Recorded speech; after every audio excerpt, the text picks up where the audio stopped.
আৰু অন্য খবৰৰ মাজলৈ আহিছো গুৱাহাটী খাৰঘুলিত ভূমিস্খলনৰ ঘটনা আমি বাতৰি আৰম্ভণতে কৈছিলো যে পথৰ ওপৰত খহি পৰিছে গাৰ্ডৱাল বেলতলৰ এটা হোমষ্টে গাৰ্ডৱাল খহি পৰিছে পাহাৰৰ মাটিয়ে পুতি পেলালে কেইবাখনো বাহন আৰু পাহাৰৰ মাটিয়ে কেইবাখনো বাহন পুতি পেলাইছে এক্সক্লুসিভ ভিজুৱেলছ আমাৰ হাতত আহিছে এখন গাৰ্ডৱাল আছিলে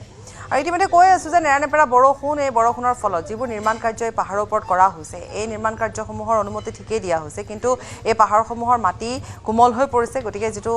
যি ধৰণৰ এটা আঠা থাকিব লাগে সেয়া নাইকিয়া হৈ পৰিছে কাৰণ বতৰ ডাৱৰীয়া অনবৰতে বা ধাৰাবাহিকভাৱে বৰষুণ দি আছে গতিকে তেনেকুৱা সময়ত এই ধৰণৰ অঘটন ঘটি আছে আৰু আমি এই মুহূৰ্তত বিষ্ণু ওচৰলৈ যাম বিষ্ণুৱে আমাক জনাব বাহন ইয়াত ক্ষতিগ্ৰস্ত হ'ল আৰু দিন ভাল ৰবিবাৰ যদি ৰবিবাৰ নহয় বেলেগ দিন হ'লে আজি ইয়াতে কাৰোবাৰ প্ৰাণহানি হ'লে কাৰণ এইখিনি জেগাত মেইন পইণ্ট এইখিনিতে বাইক মানুহে ৰাখি পেলাই ইয়াতে বজাৰ হাট কৰে এই দোকানৰ পৰা বজাৰ হাট কৰে তো কোনোবা নহয় কোনোবা ল'ৰা কোনোবা মহিলা মানুহৰ প্ৰাণহানি হ'লে আৰু ইয়াৰ কমপ্লিট টোটেল দায়ী হ'ল এই পংকজ শৰ্মা আৰু এই বিল্ডিংটো চিল কৰিব লাগে আমাৰ মতে কাৰণ এই বিল্ডিংটো বহুত বছৰ পুৰণা হয় ইয়াক টেষ্ট কৰিলে গম পাব কেনেকুৱা হয় গোটেই ক্ৰেক আছে মেইন পইণ্টবোৰ গোটেই ক্ৰেক আছে আৰু এইখন ৱাল হ'ল 45-50 বছৰ পুৰণা যদি এইবোৰ বস্তু কেনেকৈ ধৰি ৰাখিব আপোনালোকে নিজে চাওক আজি এই ৱালখন বাগৰি পৰিব এতিয়া অকল গছডালৰ কাৰণে এইখিনি বাগৰা নাই এইপিনে অলপ ডাউন হৈছে আৰু এই মাটিবোৰ আপোনালোকে চালে গম পাব মাটিবোৰ ফ্ৰেছ কাটিছে এই জাষ্ট কাটি পেলাই লোড দিছে ইমান লোড সহিব নোৱাৰে এখন ৱালে ষ্টেপ মিলাইছে ষ্টেপ মিলাই তেখেতে ইয়াতে কাষ্টমাৰ আনিছে কাষ্টমাৰ এইটো মাটি আমি শুনিছোঁ 5.5 এনেকুৱা দামত বিক্ৰী কৰাৰ কাৰণে মাথা মাৰিছিলে চিধা মাটি এটা ষ্টেপ দেখাইছে যাতে চেল হয় তেখেতৰ নিজৰ মুনাফাৰ কাৰণে আমাৰ স্থানীয় ব্যক্তি আজি ইয়াতে এই অৱস্থা হ'ল এই দোকানী আমাৰ পৰঠা চাহ বিক্ৰী কৰি চলে তেখেতৰ ঘৰৰ 2খন স্কুটি ডেমেজ হ'ল ইয়াৰ ক্ষতিপূৰণ কোনে দিব কেইখন স্কুটি 6খন টোটেল 6খন আছে 2খন এই চাহ দোকানী তেওঁৰে আছে ভায়েক আৰু ককাই যাতে ইয়াতে দোকান দি চলি আছে ইয়াৰ এতিয়া ক্ষতিপূৰণটো দিব কোনে টোটেল ডেমেজ ইয়াত মানে একো নাই গোটেই ক্ষতিগ্ৰস্ত হৈছে আপোনালোকে দেখিলে গম পাব গোটেই শেষ তো ইয়াৰ দায়ী কোন হ'ব নিশ্চয় পংকজ শৰ্মা হ'ব লাগিব আমাৰ মতেতো পংকজ শৰ্মা দায়ী আৰু আমি পংকজ শৰ্মাৰ স্থানীয় ৰাইজ হিচাপে কৈছোঁ পংকজ শৰ্মা এই বিল্ডিংটো প্ৰশাসনে নকৰিলে আমি চিল কৰি দিম ইয়াত তেখেতলোকে একো কৰিব নিদিওঁ আমি এনেকৈ আৰু এতিয়া এইখিনি বিহিত ব্যৱস্থাটো লোৱাটো আমি বিচাৰোঁ প্ৰশাসনৰ ওপৰত ডিজাষ্টাৰ মেনেজমেণ্ট আছে মেনেজমেণ্টক আমি ৰিকুৱেষ্ট কৰিছোঁ এইখিনি যাতে সোনকালে গোটেই ক্লিয়াৰ কৰি দিলে খুবেই ভালে আৰু এইখিনি ৱাল আকৌ বাগৰিব ৰেডি হৈ আছে এইখিনি আকৌ বাগৰিব হা এজাক বৰষুণ দিলে গোটেই আৰু এই বিল্ডিংটো আৰু এই ধৰণৰ খাৰঘুলি বেলতলত যি ভূমিস্খলনৰ ঘটনা সংঘটিত হ'ল পুৱাৰ ভাগত হোৱাৰ লগে লগে ইয়াত তলত থকা ৰাজপথত যিসমূহ স্কুটি আছিলে অপৰি সেই স্কুটিসমূহ দেখিছে কি ধৰণে খহি অহা ওপৰৰ পৰা খহি পৰা মাটি আৰু গাৰ্ডৱালে ঢাকি ধৰিছে প্ৰায় 6খন স্কুটি আছিল আৰু ইয়াৰ যিসকল স্থানীয় লোক আছে সেই স্থানীয় লোকসকলে এই পথৰ কাষতে স্কুটি ৰখাই তেওঁলোকে ৰাতি ৰখাই থৈ দিয়ে আৰু ইয়াত দেখুৱাম যে এই ভিতৰত এখন স্কুটি আছে এইখন এখন স্কুটি ইয়াত এখন স্কুটি আছে মুঠ 6খন স্কুটি ইয়াত পথৰ কাষত ৰখাই থোৱা আছিল আৰু সেই স্কুটিকেইখন ইতিমধ্যেই গাৰ্ডৱাল আৰু যিসমূহ মাটি আছে সেই মাটিসমূহে ঢাকি পেলাইছে এইখন এখন স্কুটি আছে যে ক'বলৈ গ'লে ইয়াত প্ৰায় 6খন স্কুটি ইতিমধ্যে ধ্বংস হ'ল আৰু ইয়াৰ বাবে আচলতে দায়ী কোন সেই কথাই প্ৰশ্ন উত্থাপন কৰিছে ইয়াতো এখন স্কুটি আছে কিন্তু এই মুহূৰ্তলৈকে উঠাব পৰা নাই কাৰণ যিহেতু যথেষ্ট মাটি আৰু শিল খহি পৰিছে গাৰ্ডৱাল খহি পৰিছে গতিকে এই ভয়ংকৰ ভূমিস্খলনৰ মাটি আঁতৰাবলৈ বহু সময় লাগিব ইতিমধ্যে দুৰ্যোগ প্ৰশমন বিভাগৰ যিসকল জোৱান আছে তেওঁলোক আহি উপস্থিত হৈছে আৰক্ষী উপস্থিত হৈছে আৰু স্থানীয় লোকৰ এটা অভিযোগ যে ওপৰত যিটো হোমষ্টে দেখা পাইছে বা এটা ভৱন আছে সেই ভৱনটো তেওঁলোকে নীতি বহিৰ্ভূতভাৱে ইয়াতে মাটি কাটি গাৰ্ডৱাল নিৰ্মাণ কৰি এই মাটি বিক্ৰী কৰিছিল যাৰ পৰিপ্ৰেক্ষিতত পাহাৰৰ যি ভাৰসাম্যতা সেই ভাৰসাম্যতা নোহোৱাৰ ফলস্বৰূপে আজি এনেধৰণৰ ঘটনা সংঘটিত হৈছে আৰু গাৰ্ডৱালখন খহি আহি তলত পৰিছে আৰু 6খন স্কুটি ইতিমধ্যেই ধ্বংসপ্ৰাপ্ত হৈছে আৰু সেই স্কুটিসমূহ ইয়াৰ স্থানীয় যিসকল লোক আছিল তেওঁলোকৰ গতিকে এই স্কুটিসমূহৰ মূল্য কোনে ভৰিব বা ইয়াৰ ক্ষতিপূৰণ কোনে দিব তাক লৈ প্ৰশ্ন উত্থাপন কৰিছে আৰু দ্বিতীয়তে এই মাটিখিনি অবৈধভাৱে কাটি তেওঁলোকে গাৰ্ডৱাল নিৰ্মাণ কৰি মাটি বিক্ৰী কৰাৰ অভিযোগ উত্থাপন কৰিছে দেখিছে যে এটা পথ পাহাৰীয়া পথ আৰু পাহাৰীয়া পথটোৰে অহা যোৱা কৰাৰ যিসকল লোক আছে তেওঁলোকে ইয়াতে স্কুটি বা বাহন ৰখাই পেলাই কাষতে এখন বজাৰ আছে সেই বজাৰত বজাৰ কৰে যদি আজি দিনৰ ভাগত যদি হ'লহেঁতেন যদি মানুহ থকা অৱস্থাত হ'লহেঁতেন তেনেহ'লে কিন্তু এটা ভয়ংকৰ বিপদৰ সন্মুখীন হ'বলগীয়া হ'লহেঁতেন কাৰণ কোনো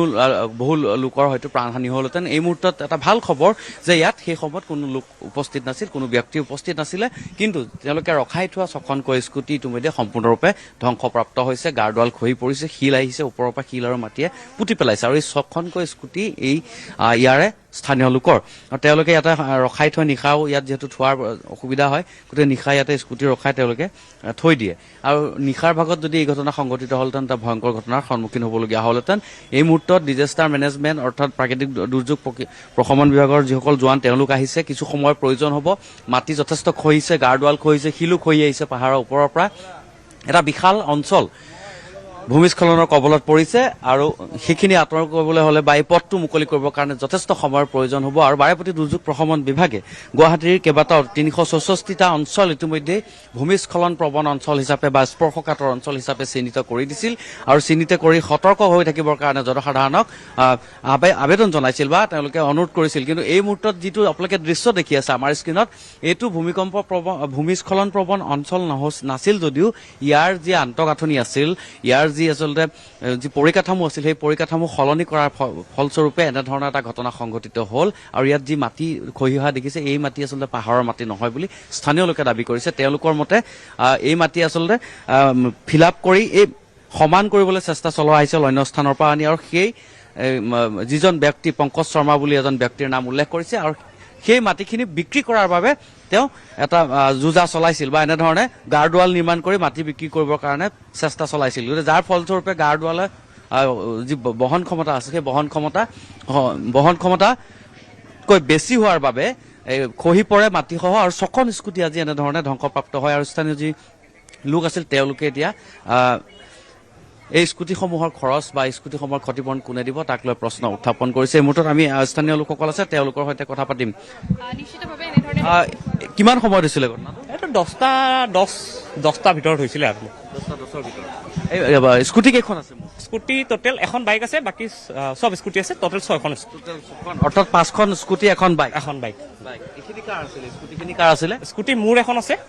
মোৰ দাদাৰ এখন আছে তাৰপিছত দাদাৰ আছে ববুদাৰ মানে আপোনালোকৰ আপোনালোকৰে ঘৰ আমাৰ ঘৰ নহয় এখন মোৰ দাদাৰ দোকান হয় এখন গেলামাল দোকান এখন দাদাৰে আমাৰ ঘৰৰ কাষৰে হয় তাৰপিছত ওপৰত ইফালে এই মাংস দোকানী এজন তাত এখন স্কুটি আছে ৰঙা স্কুটি সেইখনো গৈছে টোটেল গোটেই কেইখন ডেমেজ গোটেই কি বুলি ক'ব বিচাৰে আচলতে গাৰ্ডৱাল দিছিলে গাৰ্ডৱাল দিয়াৰ পিছতো খহি আহিলে নাই একচুৱেলি এইখন ৱালখনৰ কাৰণে হৈছে যিখিনি মানে কি কৰিব লাগিছিলে এইখিনি একচুৱেলি বিল্ডিংটোৱে বহুত পুৰণা বিল্ডিং হয় ইয়াত এইটো কিমান বছৰ সেনেকে মই নাজানিম সেনেকে ভালকে বাকী ইয়াতে জানিব কিন্তু ইয়াতে এই যিটো ৰাস্তা ইয়াতে বহুতে ইয়াত বাইক বা গাড়ী ৰখাই পেলাই বজাৰ কৰে ওচৰত যিহেতু বজাৰ আছে দিনত আৰু অকমান দেৰিকে হোৱা হলেতো অকমান অসুবিধা তেতিয়াহ'লে বহুত অসুবিধা হ'ল হয় তেতিয়াহ'লে কাৰ প্ৰাণ গ'লে হয় বা কাৰ কি হ'লে হয় তেতিয়ালৈকে ক'ব নোৱাৰিম মানে এইটো এতিয়া আপোনাক কি ক'ব বিচাৰে আপোনাৰ এখন স্কুটি গৈছে দাদাৰ এখন স্কুটি গৈছে এতিয়া আমিতো স্কুটিটো গ'ল আৰু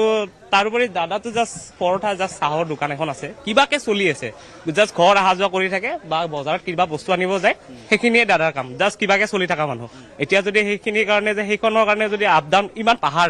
আমাৰ ঘৰৰ ওপৰত পাহাৰৰ ওপৰত আপ ডাউন কৰোঁতে বহুত প্ৰব্লেম হৈ যাব তো এইটো বহুত সমস্যাৰ সৃষ্টি হ'ল আৰু এতিয়া এয়া আছিল এজন স্থানীয় লোকৰ ভাষ্য তেওঁ কৈছে যে খুব যেনে তেনে চলি থকা এটা সৰু পৰিয়াল তেওঁলোকে স্কুটিখন আনি ইয়াত ৰখাইছিল আৰু ৰখোৱাৰ পিছতে এনেধৰণে ভূমিস্খলনৰ কবলত পৰি 5খন স্কুটি আৰু এখন বাইক ইতিমধ্যে এই মাটিৰ তলত শিল আৰু গাৰ্ডৱালৰ মাটিৰ তলত ইতিমধ্যে পোত গৈছে আৰু সেইসমূহ উদ্ধাৰ কৰাৰ পিছতো কিমান সক্ষম হৈ থাকিব সেয়া চিন্তনীয় বিষয় আচলতে এই লোকসকলে ক'ৰ পৰা ক্ষতিপূৰণ পাব বা কোনে এওঁলোকক ক্ষতিপূৰণ দিব আৰু যি কাৰণে আচলতে